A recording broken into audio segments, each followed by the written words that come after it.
Colonization is not just an event that happened. It is still in effect today. It is an institution. An institution is the establishment, or an organized system of government, and legal fictions. Also, religious order with arrangements for instruction called education to capture sovereign property, which is the minds of the people as to train them for assimilation into the ways and acceptance of the Albion European colonizers and their friends, regardless of skin complexion. The products of the popes of Rome are the Constitution, however you want to look at that contract document. Also, nationality is a new idea that came with the colonizers to divide and conquer our people on our own land. Upholding the foreigners' constitutions is keeping the natural people in bondage on our own land. It enables the theft of the land by taxing. It defines which foreigners can regulate our goods, property, and finance, which is where all the licensing comes from. It's all in the Constitution that you must open your eyes to see in its real form. And the Supreme Court is not, I repeat, is not, the highest law of our land. Hear this, and hear this good. We, the Aboriginal Indigenous people, are the highest law, but continue to hand ourselves over to the foreign European colonizers due to the excessive desire to possess, which is greed. So we must reject the products of Rome, which includes their constitution, which contains all of the artificial and fictional inventions used to keep the natural people in bondage. Just a few of the ingredients for the perfected colonial soup of the popes of Rome are constitutions, treaties, written contracts, trust fictions, all external government fiction. No exceptions, useless writs or writings for foreign court fictions, repeated lectures, now on YouTube that have gone on for decades to spellbind the minds of the Aboriginal Indigenous people. Useless nationality ID card fictions, useless right to travel card fictions, foreign law book, pseudo-false protection when under the colonizers' constitutions and their foreign law that binds us, state fictions, the Supreme Court fiction, and the consular court fiction that has no authority when it comes to the Aboriginal Indigenous people because it is a part of the Constitution which is not ours, however, a product of Rome, etc.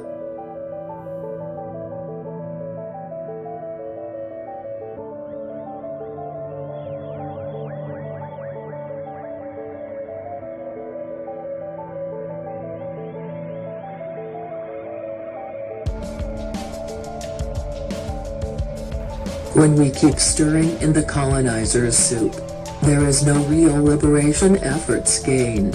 The Aboriginal Indigenous must come to grips with, and we must realize that, just like the birth certificate, marriage license, driver's license, passports, mortgages, etc., instruments, the Constitution, whether it is for or of the United States of America, it is a product and just another instrument of the Roman curia and its colonizers, regardless if they are Albion European hybrid colonizers or European Moorish colonizers.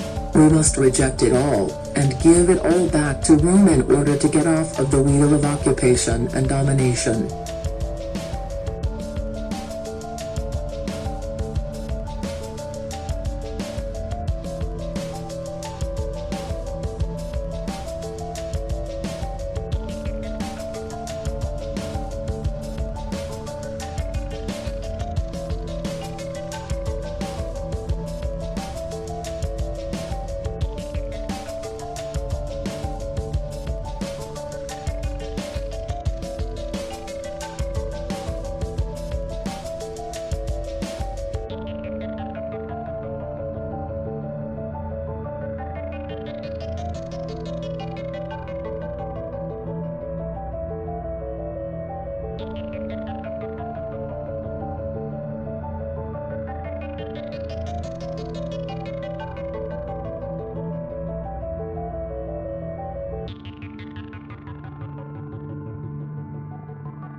This sister at the subregion of Oceania, called Polynesia, is saying, "You think you are in America.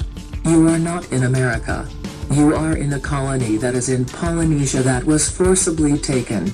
And Sadhguru says, "First and foremost success is that you're not a slave to anybody's idea." What this means to us is that we have our own sovereign property, which is our minds. We define for ourselves our alliances, not what someone tells us. Which is obviously not, I repeat, not the colonizers' constitution that came with the colonizers, nor the new idea of nationality that came with the colonizers, as well, however, defined by the popes of Rome in their papal bulls to make up the artificial boundary lines for their conquests and colonies. The papacy set out to take all of our lands, take our possessions, and put all Aborigine in perpetual servitude. The Constitution is one of Rome's instruments to fulfill their interests. Anyone advocating the colonizers' constitution must be either a colonizer or someone who is still asleep. Hold tight for a few more minutes. This is a long conclusion, but very beneficial. The colonizers define what they are ruling over by creating a fiction. Then they claim the fiction and occupy the fiction that they own. Nothing of the real. Their rulership over us is all an illusion that we were deceived into thinking is real. The so-called civilized tribes means those who have assimilated into the Albion European hybrid colonizers' ways, meaning not living. This is how they are ruling. Stop going along with the pre-written papal bulls and Bible book fictions. These are their plan and instruction guide fictions. Just like the same Capitol buildings are now scattered all around the world. Just like the police are now all around the world. Just like their Bible books are now all around the world infecting the sovereign minds of the Aborigine. The already fraudulent constitutions are now found all around the world in the same lands that were infected with the colonization cancer. These constitutions were defined by the Roman curia as European hybrids, or the European Moors, and carried out in accord with the papal bulls and Bible book instruction plan guides. The word capital, like in the foreigner's Capitol building, means commercial, which is what the colonizers are all about, and regulated by them in their foreign constitution over us. It does not matter if that fraud document reads, "For, or, of, the United States of America." The Constitution is still fraudulent. Commerce, early 13th century. Of, or pertaining to the head, dominant, first in importance. A person's wealth in the material sense of a fictional world. Powerful enough to be in the line of battle. Head of a column or pillar. A capital crime or offense, 1520s, is one that involves the penalty of death and thus affects the life or head. This is what the foreigners do to us. Capital punishment. The word capital had a sense of deadly and mortal, from late 14th century. Hear this, and hear this good. The Aborigine don't need no bill to be passed in Congress, cause Congress is not ours. It's the colonizers' fiction. How will the Constitution save us? Answer: by rejecting and revoking it. The Constitution fiction does not save us. Only we will save ourselves by seeing the colonizers and their deception for what it is. How they pacify us with constitutions and treaties that are only upheld for themselves, cause it's another product of Rome, along with their so-called Supreme Court, which is a part of the deception and joke. The nationality fiction is not a reversion of any estate fiction. Nationality does not kill colonization. It preserves it.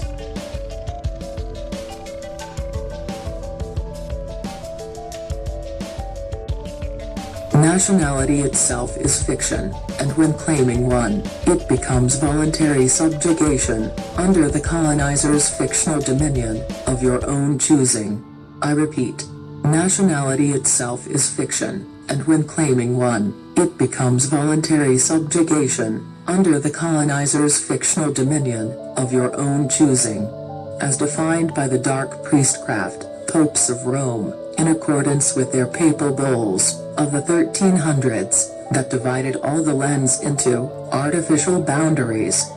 It is a lie that we lose our birthrights if we don't claim a nationality.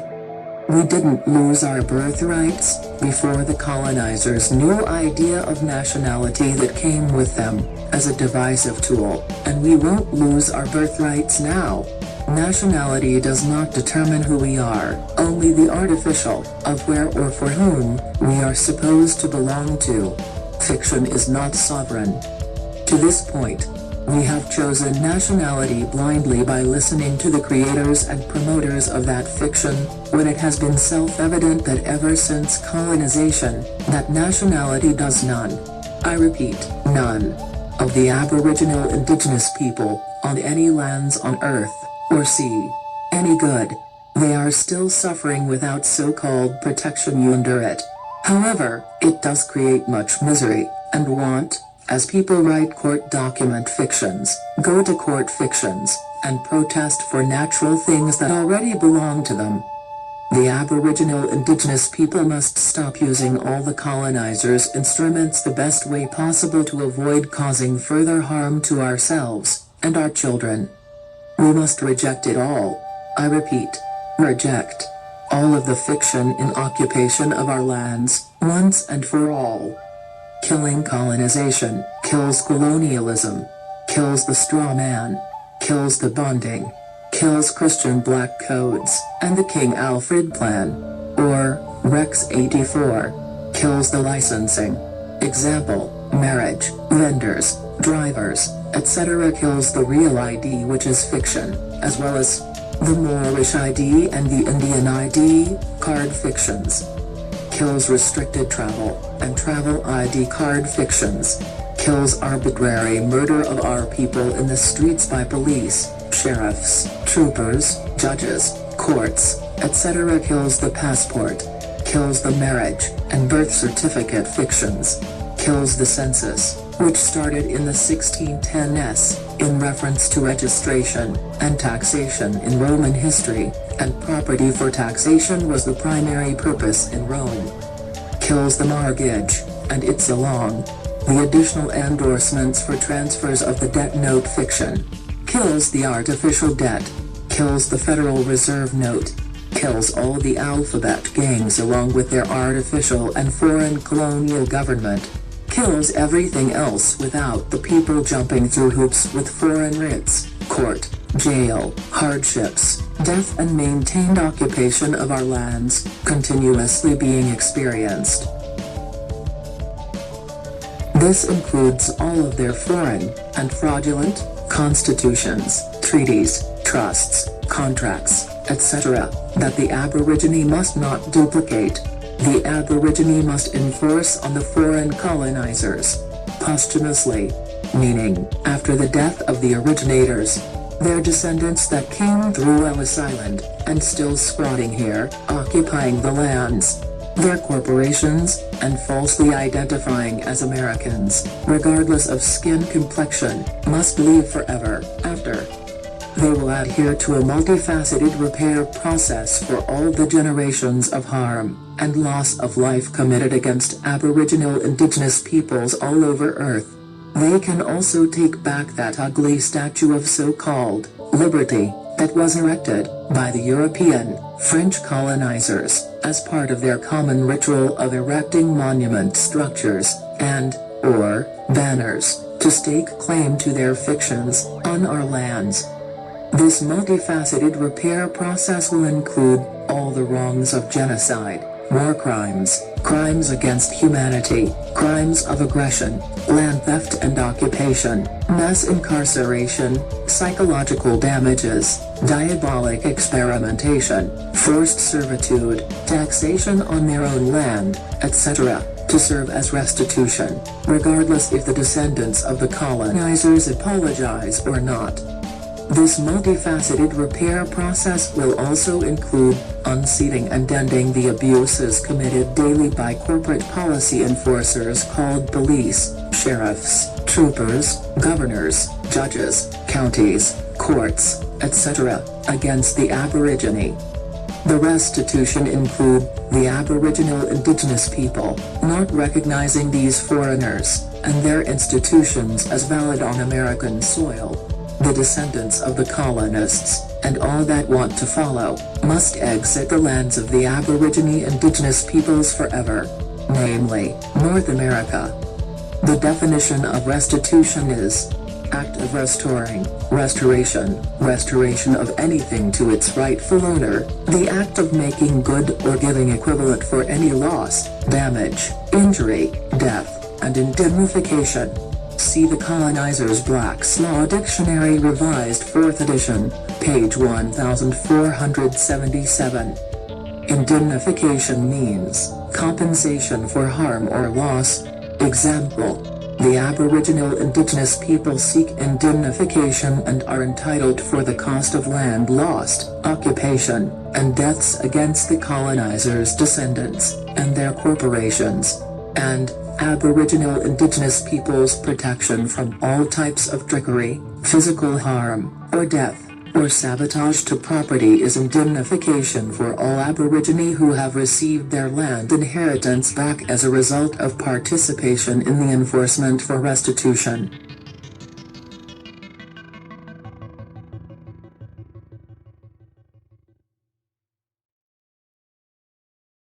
Obviously, they are here for our resources.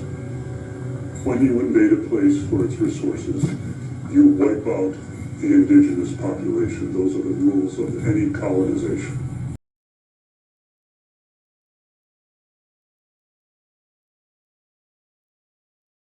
Obviously, they are here for our resources. When you invade a place for its resources, you wipe out the indigenous population. Those are the rules of any colonization. Sisters and brothers, we must reverse the conjured spell that a constitution will save you, me, or anyone else, because it won't. We must give this product of Rome back to Rome. Colonialism goes back to Congress. Congress goes back to the Constitution. The Constitution, Republican or not, goes back to Europe. Remember, the prefix of the word, con, means to deceive or trick. It looks good, sounds good, but it is a trap meant to maintain the foreign system of abominations on our soil. Europe gave birth to the popes of Rome, the Roman curia. The popes of Rome created the God fiction, and stepped into the god-demon fiction, and created the secret Treaty of Verona. They conjured up the 1302 Unum Sanctum Papal Bull, which gave birth to the triad, three-tier power structure monster of the U.S. military strong-arm, the City of London Reserve Bank system, and the Vatican Mafia-style control. Also, the global Constantine Christendom called Christianity, the Jesuit order, all secret societies, global trusts, global corporations, the creation and weaponized doctrine of discovery, worldwide. The gatekeepers of the current global system of abominations come in all shades, complexions, creeds, and persuasions. Give it all back.